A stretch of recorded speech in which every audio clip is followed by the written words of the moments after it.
For the second time in less than 2 months, Colorado is the scene of another mass shooting. 7 people are dead after a man brought a gun to a home where a family was celebrating a birthday party. The shooting happened in a neighborhood in Colorado Springs just after midnight.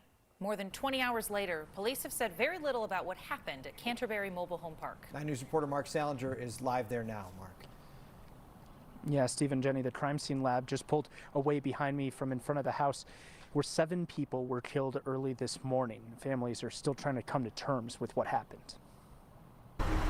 Hugs and tears flow freely on a street where it's still hard to find the right words to describe what happened. 7 people dead.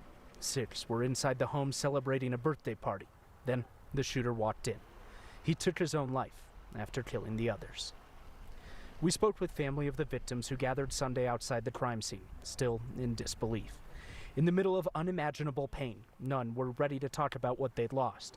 Family who were at the party say it was a small gathering of just over a dozen people. By the time midnight hit, kids were asleep on the couch and the party was winding down. Then the boyfriend of one of the women walked in with a gun and started shooting. On a street where words can't describe the pain that's being felt, information is also hard to come by. And as family and friends search for answers, Colorado Springs police did not respond to any of our calls or messages today seeking to learn more about what happened. They do say, however, that all those killed inside were adults. None of the children there were injured. Steve and Jenny, we hope to learn more about what happened tomorrow. Yes, we do. All right, Mark Salinger reporting for us in Colorado Springs tonight. Thank you, Mark.